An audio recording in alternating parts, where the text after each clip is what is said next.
હું પરેશાન બેઠી હતી અને મારા જીવન વિશે વિચારતી હતી. મેં શું વિચાર્યું અને શું થયું?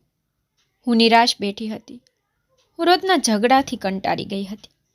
મેં મારી નણંદને આંગણામાં ચાલતી જોઈ. તેને જોઈને મને રાતનો હાદસો યાદ આવી ગયો, જે યાદ કરીને મારી આંખોમાં આંસુ આવી ગયા. જ્યારે હું મારી નણંદના પુત્રને પ્રેમ કરવા લાગી તો મારી જેઠાણી ઝેરીલા શબ્દોમાં કહ્યું, જો તું બાંજ ન હોત તો આજે તને પણ તારા પોતાના બાળકો હોત. આ સાંભળીને મને ગુસ્સો આવ્યો અને મેં કહ્યું કે તમને કોણે કહ્યું કે હું બાંજ છું? મારી વાત સાંભળ્યા પછી તે મને કહેવા લાગી કે આનો અર્થ એ છે કે જેને 6 વર્ષથી બાળક નથી તે તો બાંજ જ હોય. તે તો તારો પતિ સારો છે અને તને પ્રેમ કરે છે, પરંતુ હું જાણું છું તું અમારા બધાથી બધું છુપાવે છે. પણ તે લાંબો સમય ચાલશે ને. હું તારા પતિની માં છું. મેં જ તેની પરવરિશ કરી છે, પણ હું તેના લગ્ન એવી છોકરી સાથે કરાવીશ જે તેને સંતાન આપી શકે. મારી જેઠાણીની વાત સાંભળીને જ મારી આંખમાંથી આંસુ આવી ગયા અને હું ભાગતી મારા રૂમમાં આવી. હવે કંઈ પણ થાય, હું તે સાબિત કરવા માંગતી હતી કે હું બાંજ નથી. મેં મારી એક મિત્રને ફોન કર્યો જે ડૉક્ટર હતી. મેં તેને પૂછ્યું, શું તું કાલે ફ્રી છો?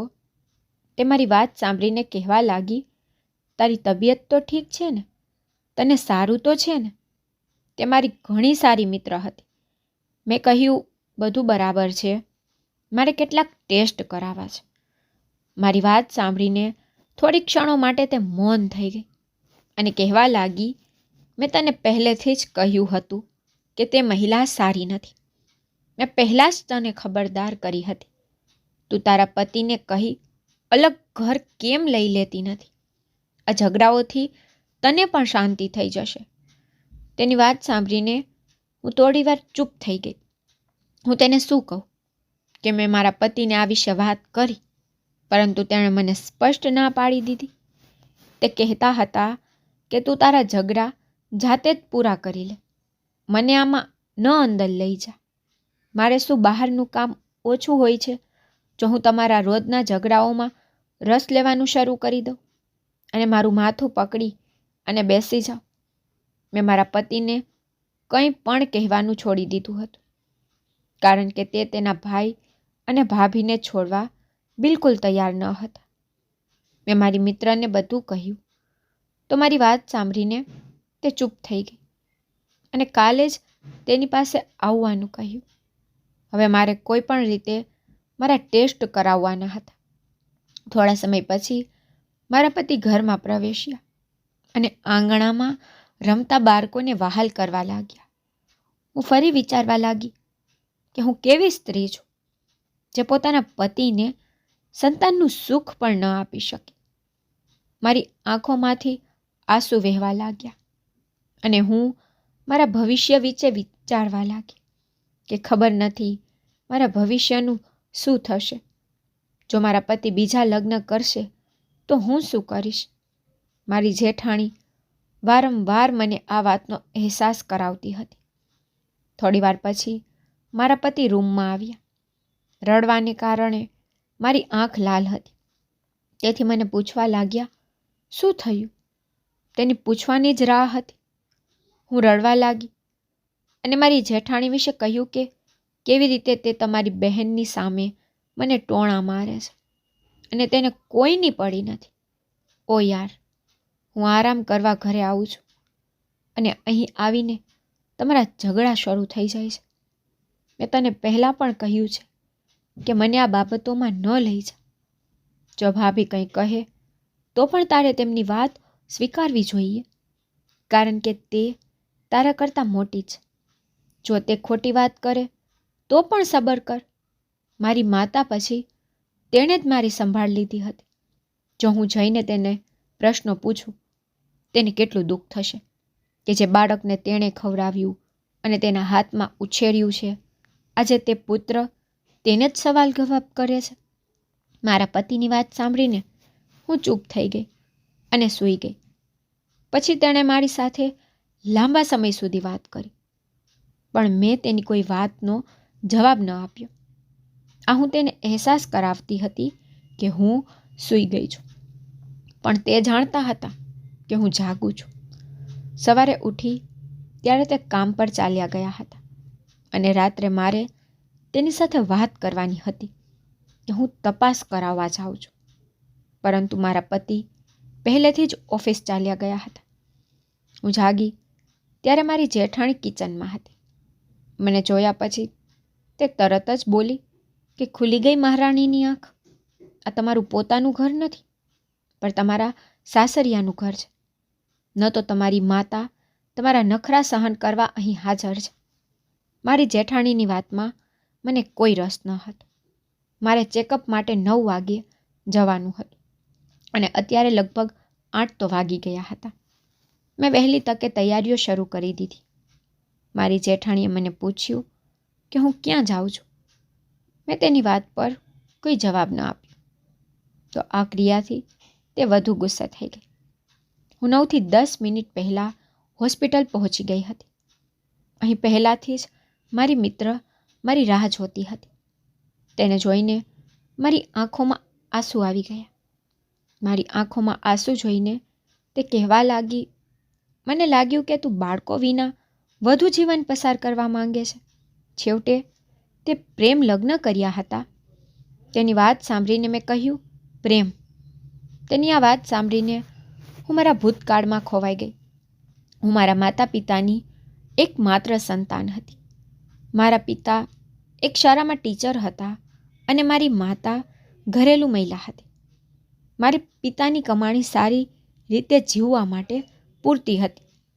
મેં મારી માતા પાસેથી ઘર સંભાળવાનું શીખી લીધું હતું, પણ મને ભણવાનો ખૂબ જ શોખ હતો. એક દિવસ મેં પિતાને મારી ઈચ્છા કહી કે મારે આગળ ભણવું છે. મારી ઈચ્છા મોંમાંથી નીકળતા પહેલાં જ તે પૂરી કરી દેતા હતા. તેથી તેણે મને કોલેજમાં એડમિશન અપાવ્યું અને હું કોલેજ જવા લાગી. હું મારા પરિવારની પહેલી દીકરી હતી જે ઘરની બહાર નીકળી હતી. મારા પરિવારના સભ્યોએ આ બાબતે ઘણી વાત કરી અને મારા પિતાને કહ્યું કે છોકરી હાથમાંથી નીકળી જશે, પરંતુ મારા પિતાને મારા પર વિશ્વાસ હતો અને તેથી મને કોલેજમાં પ્રવેશ અપાવ્યો. મારા પિતાએ મારા બાળપણમાં તેમના મિત્રના પુત્ર સાથે મારા લગ્ન નક્કી કરી દીધા હતા, પરંતુ મને તે પસંદ ન હતો. તે લોફર અને રખડું હતું. મને તેની હરકતો પસંદ ન હતી. કોલેજમાં મારા ઘણા મિત્રો બની ગયા હતા.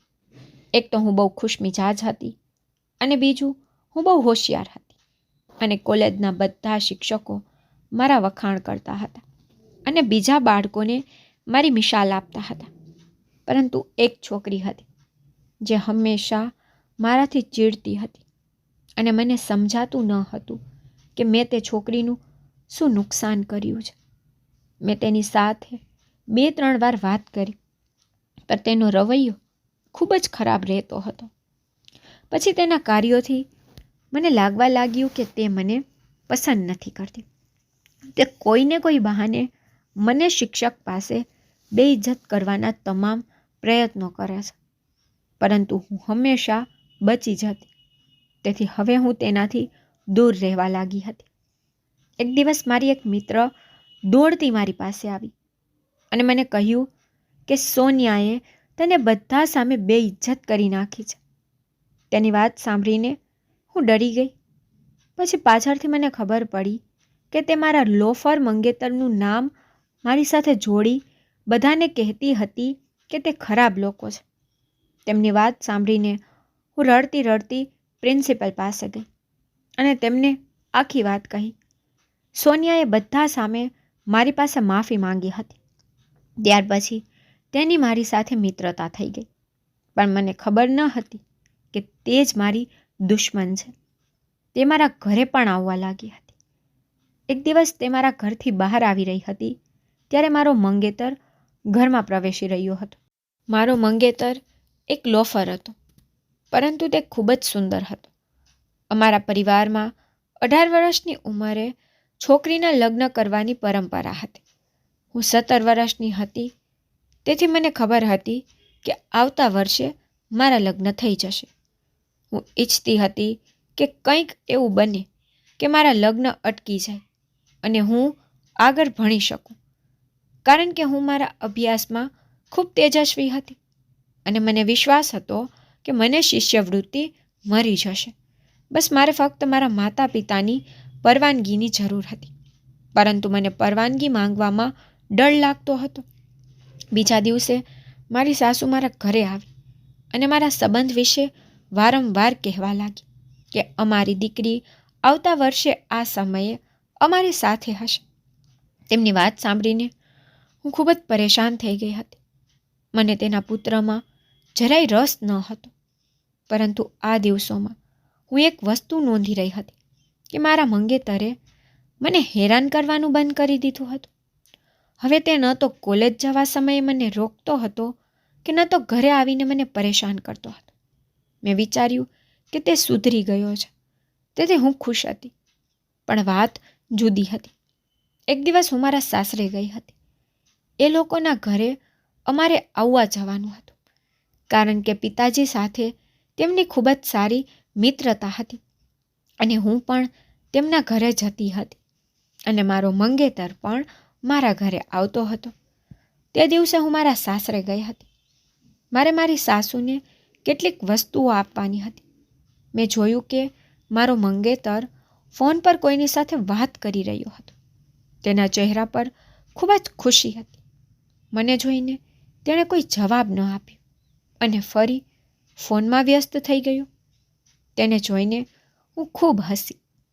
મેં મારી સાસુને વસ્તુઓ આપી અને ઘરે પાછી આવી. 1 કે 2 દિવસ પછી મને ફરી મારા સાસરે જવાનું થયું અને હું હજુ ગલીમાં હતી ત્યારે મેં મારા મંગેતરની ચીસો સાંભળી.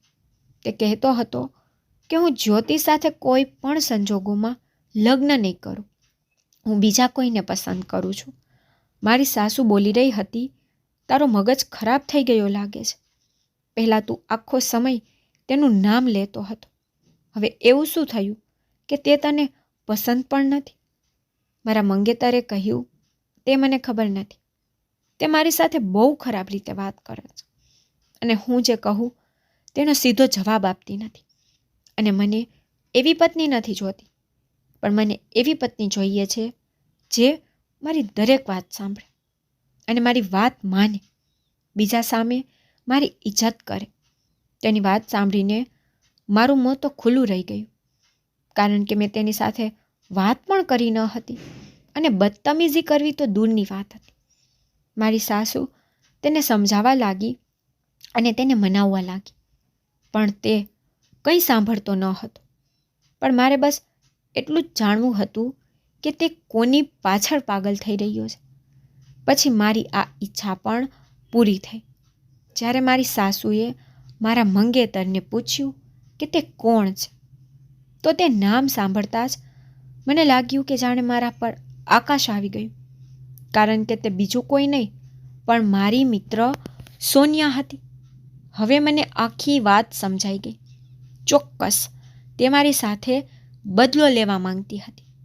તેને થયું મારા મંગેતરને છીનવીને તેને મને હરાવી દીધી છે, જ્યારે તેને તો મારી સૌથી મોટી સમસ્યાને સરળ બનાવી હતી. હવે હું આ સમયની રાહ જોઈ રહી હતી કે ક્યારે મારી સાસુ ઘરે આવે અને આ સગાઈ તોડી જાય, કારણ કે સગાઈ તૂટ્યા પછી જ મારે મારા પરિવારને ઇમોશનલી બ્લેકમેલ કરીને આગળ ભણવાની પરવાનગી લેવી હતી. મારી માતા ખૂબ જ પરેશાન હતી, કારણ કે કેટલાક દિવસોથી મારી સાસુએ અમારા ઘરે આવવાનું બંધ કરી દીધું હતું. આ શું છે ખબર નથી. પહેલાં તો તે અહીં જ રહેતી હતી.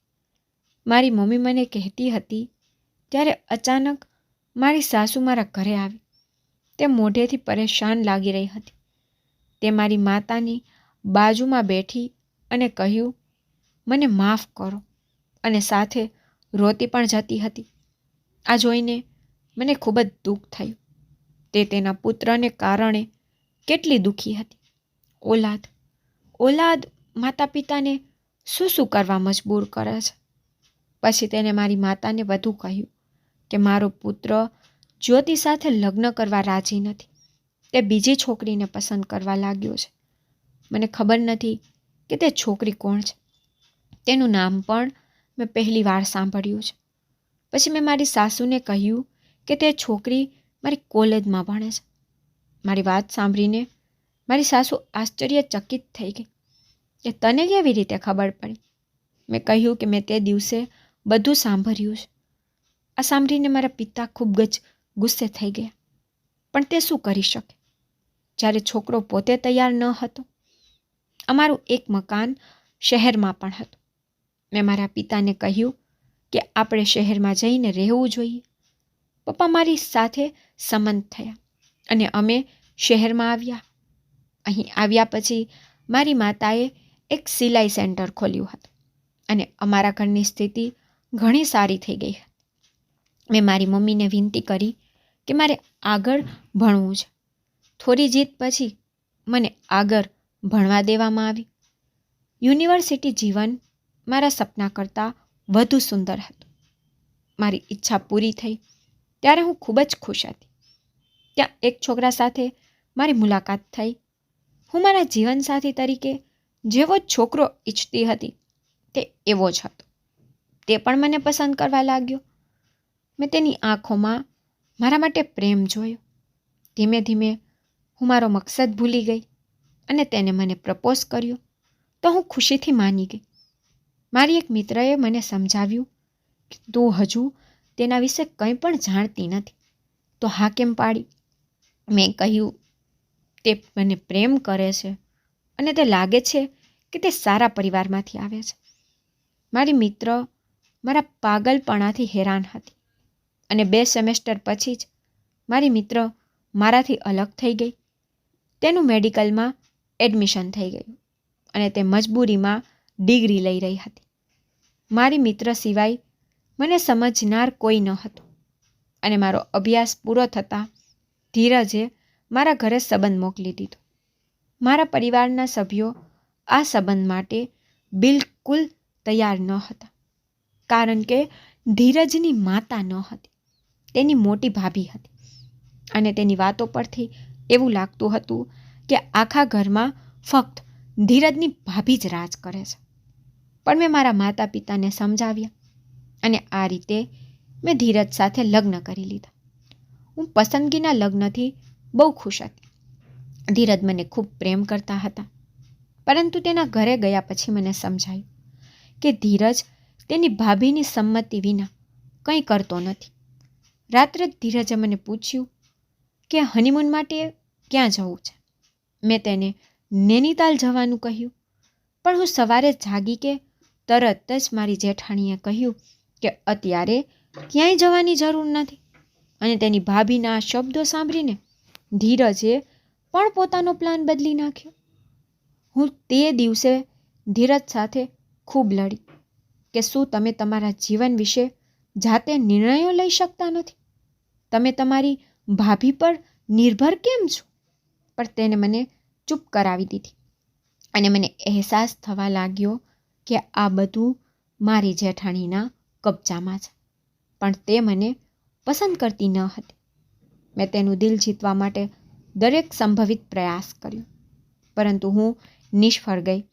લગ્નના 2 વર્ષ આમ જ વીતી ગયા પરંતુ અમારે ઓલાદ થઈ ન હતી. ધીરજે મને આ વાતનો ક્યારેય ટોણો માર્યો ન હતો. પણ ધીરજ કહેતો હતો કે હજુ આપણે પોતે ફરવાના દિવસો છે. અત્યારે બાળક નથી જોઈતા. પણ મારી જેઠાણી ઉઠતા બેસતા મને સંભળાવા લાગી હતી કે તને બાળક નહીં થાય કારણ કે તું બાંજ છો. અને આજે અમારા લગ્નને 6 વર્ષ થઈ ગયા છે અને અમને હજુ સુધી કોઈ સંતાન નથી થયું. એટલા માટે હું મારા તમામ ટેસ્ટ કરાવવા આવી હતી જેથી હું બધાને કહી શકું કે મારામાં કોઈ ઉણપ નથી. હું ભગવાનને પ્રાર્થના કરતી હતી કે મારામાં કોઈ ખામી ન જોવા મળે. પરંતુ મેં પોતાને વચન આપ્યું હતું કે જો મારામાં કોઈ ખામી હશે તો હું ધીરજના જીવનમાંથી ચાલી જઈશ અને હું તેને ફરીથી લગ્ન કરવાની મંજૂરી પણ આપી દઈશ. આ વિચારીને મને એવું લાગ્યું કે જાણે મારા શરીરમાંથી જીવ નીકળી રહ્યો છે. મારી મિત્રએ મને સમજાવ્યું કે ચિંતા ન કર, બધું બરાબર થઈ જશે. અને થોડીવાર પછી મારા રિપોર્ટ આવી. મેં ધ્રુજતા હાથે રિપોર્ટ ખોલ્યો, પરંતુ મારી ખુશીની કોઈ સીમા ન હતી, કારણ કે મારામાં તો કોઈ ખામી ન હતી. હું ખુશીથી મારી મિત્રને ગળે લગાવીને ઘરે પાછી આવી. ઘરમાં પ્રવેશતાની સાથે જ મારી જેઠાણીએ મને ફરીથી પ્રશ્નો પૂછવાનું શરૂ કર્યું. પણ હું મારા રૂમમાં આવી અને ધીરજની રાહ જોવા લાગી. મેં વિચાર્યું, હવે મારા પતિએ પણ તેના ટેસ્ટ કરાવવા જોઈએ, જેથી તે પણ તેના વિશે જાણી શકે. રાતે ધીરજ રૂમમાં આવ્યા તો હું ખુશીથી કહેવા લાગી કે હું આજે ડૉક્ટર પાસે ગઈ હતી અને કેટલાક ટેસ્ટ પણ કરાવ્યા. મારી વાત સાંભળ્યા પછી તેણે કંઈ ખાસ ધ્યાન ન આપ્યું. મેં તેને મારો રિપોર્ટ બતાવ્યો અને કહ્યું, જુઓ, હું બાંજ નથી. હવે તમે પણ તમારા ટેસ્ટ કરાવી લો, જેથી તમારી પણ ખબર પડી જાય. મારી વાત સાંભળીને થોડીવાર માટે તેની આંખો ગુસ્સાથી લાલ થઈ ગઈ અને તેણે ગુસ્સામાં કહ્યું કે તું શું કહેવા માંગે છે? મારી અંદર શું અભાવ છે? તારી હિંમત કેવી રીતે થઈ આ બોલવાની? આ સાંભળીને હું હેરાન થઈ ગઈ. મેં તેનો આટલો ગુસ્સો આ પહેલાં ક્યારેય જોયો ન હતો. મેં કહ્યું, ના ના, એવું કંઈ નથી. હું ફક્ત એટલું જ કહું છું કે તમે પણ ટેસ્ટ કરાવી લો, જેથી કોઈ ઉણપ હોય તો આપણે તેનો ઈલાજ કરાવી શકીએ છીએ. ધીરજે કહ્યું, હું બિલકુલ ઠીક છું. મારે કશાની પણ જરૂર નથી અને મારામાં શેની કમી પણ નથી. કમી તારામાં છે. શું ખબર રિપોર્ટ ખોટો હોય. બાંજ હું નથી, બાંજ તું છું. મારા પતિને અચાનક શું થઈ ગયું અને તે શું વાત કરી રહ્યા હતા તે હું સમજી શકતી ન હતી. હું રડવા લાગી અને તે બહાર ચાલ્યા ગયા.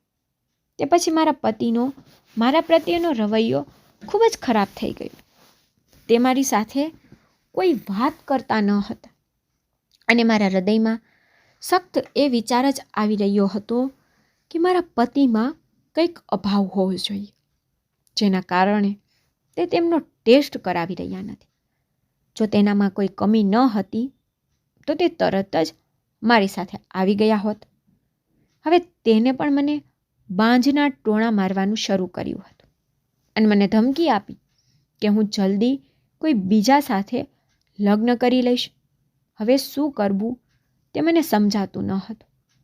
થોડા દિવસો પછી મેં મારા પતિ સાથે ફરીથી વાત કરવાનું વિચાર્યું, પણ તે મારી વાત સાંભળવા તૈયાર ન હતા.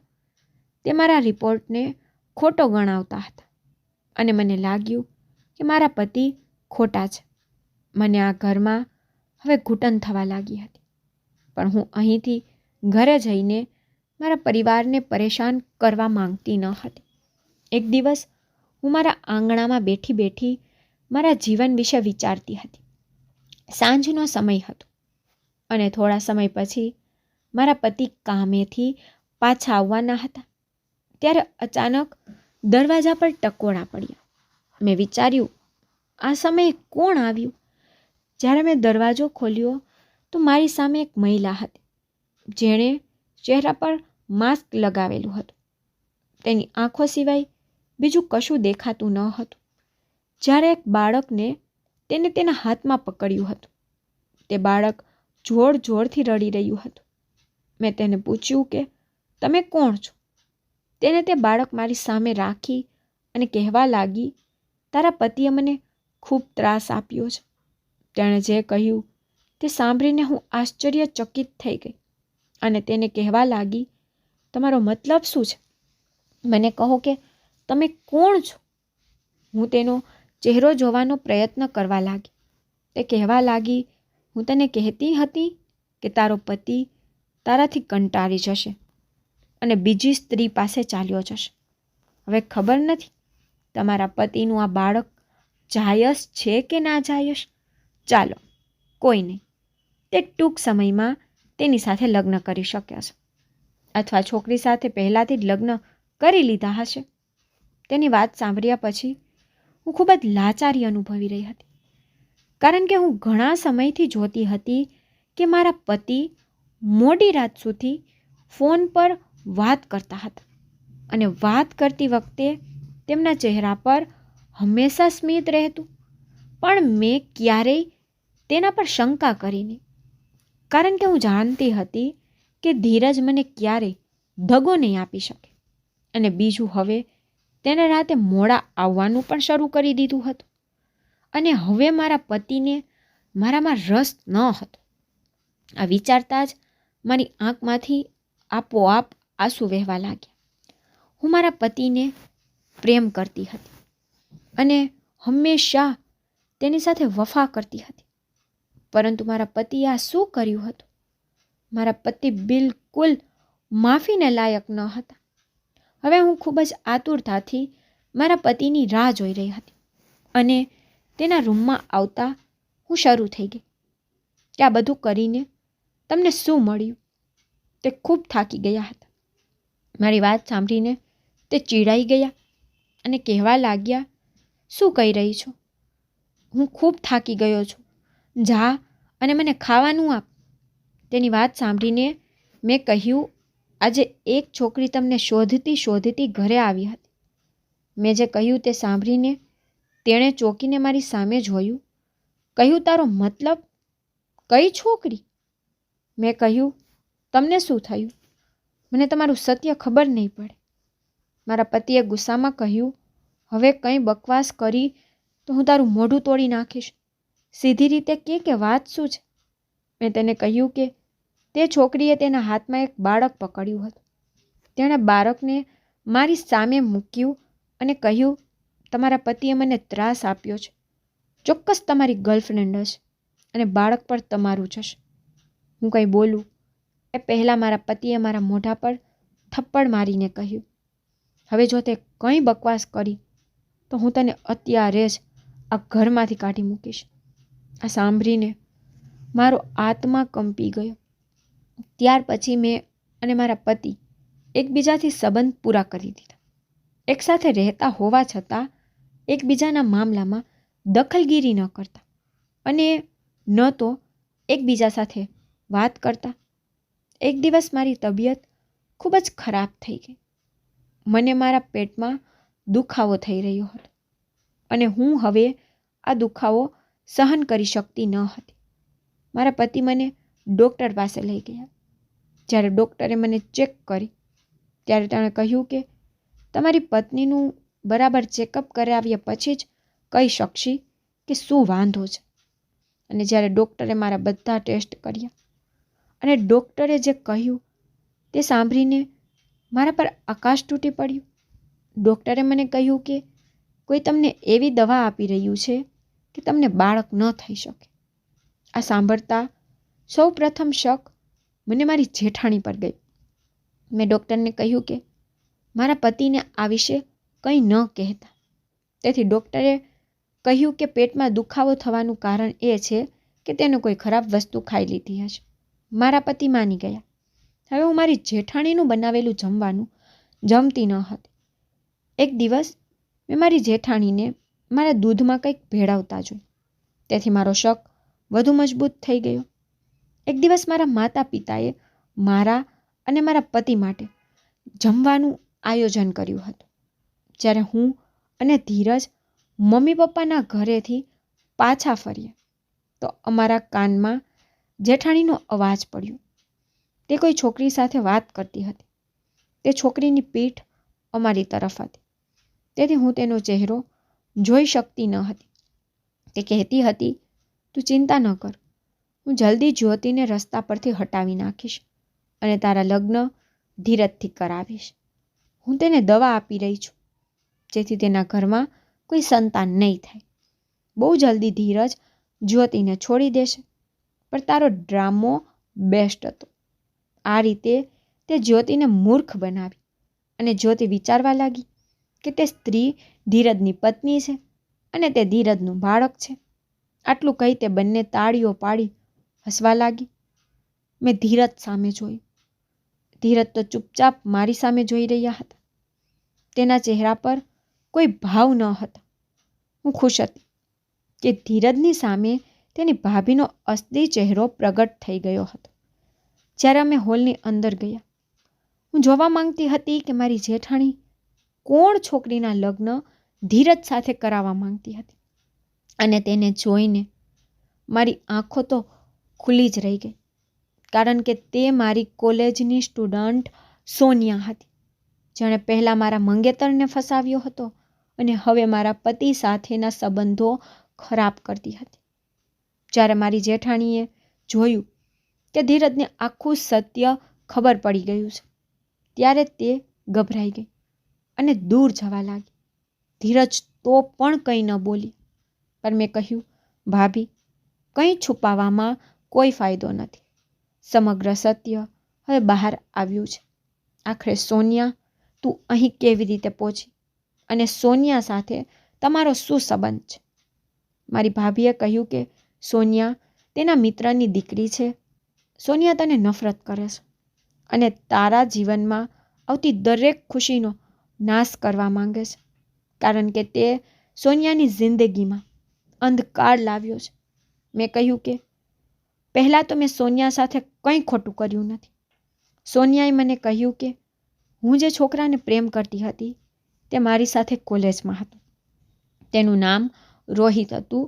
રોહિત પણ મને ખૂબ પ્રેમ કરતો હતો. બસ તે કોલેજમાં એડમિશન લીધું તો તેનો મારા પ્રત્યેનો પ્રેમ ઓછો થવા લાગ્યો અને તે તારા માટે પાગલ થવા લાગ્યો. એક દિવસ તેની અને મારી આ જ બાબત પર ઝઘડો થઈ ગયો. તેણે સ્પષ્ટ કહ્યું કે તે પોતાનો પ્રેમ તને વ્યક્ત કરશે અને તે પોતાનો પ્રેમ વ્યક્ત કરવા આવી રહ્યો હતો, પરંતુ રસ્તામાં તેની કારનું અકસ્માત થયું અને તેનું ઘટના સ્થળે જ મોત થયું. તે જ દિવસે મારા જીવનમાંથી ખુશી ચાલી ગઈ. જ્યારે રોહિત આ દુનિયા છોડીને ચાલ્યો ગયો, તેથી મેં વિચાર્યું કે તારા જીવનમાં આવતી તારી દરેક ખુશીનો હવે હું નાશ કરી દઈશ, અને તેથી જ મેં તારા મંગેતરને ફસાવીને તારા લગ્ન તેની સાથે તોડી નાખ્યા. પણ જ્યારે મને ખબર પડી કે તું અને ધીરજ એકબીજાને પ્રેમ કરો છો અને તમે લગ્ન કરવા માંગો છો, ત્યારે મારી અંદર નફરતની આગ ફરી સળગી ઉઠી હતી. પાછળથી મને ખબર પડી કે ધીરજની ભાભી મારી માતાની મિત્ર છે, અને પછી મેં તારી જેઠાણી દ્વારા તને રસ્તામાંથી દૂર કરવાનો પ્લાન બનાવ્યો. તારી જેઠાણી પણ તને નફરત જ કરે છે અને તારાથી છુટકારો મેળવવા માંગે છે. તેથી જ તે મારી યોજનામાં ખૂબ જ ખુશીથી જોડાઈ ગઈ હતી. ધીરજે નફરત ભરી નજરે તેની ભાભી પર નાખી અને કહ્યું, મેં તમને માનો દરજ્જો આપ્યો હતો અને તમે મારી ખુશીમાં જ આગ લગાડવાનું વિચાર્યું. તમે જાણો છો કે હું જ્યોતિને કેટલો પ્રેમ કરું છું અને તમે અમને અલગ કરવા માંગો છો. મારા પતિ ફરી કંઈ બોલ્યા નહીં અને રૂમમાં ચાલ્યા ગયા. પછી મારા પતિએ તેના વર્તન માટે મારી પાસે માફી માંગી અને પછી બીજા દિવસે ધીરજે તે ઘર છોડી દીધું અને મારી સાથે બીજા ઘરમાં રહેવા લાગ્યા. અને 1 વર્ષ પછી મેં 2 જોડિયા બાળકોને જન્મ આપ્યો, એક દીકરો અને એક વહાલી દીકરી. ભગવાને અમારું કુટુંબ પૂરું કર્યું અને આજે હું ધીરજ અને મારા બાળકો સાથે મારું જીવન ખુશીથી જીવી રહી છું. તમને જો મારી સ્ટોરી પસંદ આવી હોય તો લાઇક, શેર, સબસ્ક્રાઈબ જરૂરથી કરજો અને કમેન્ટમાં મને જરૂરથી કહેજો કે તમને મારી સ્ટોરી કેવી લાગે છે. Thank you.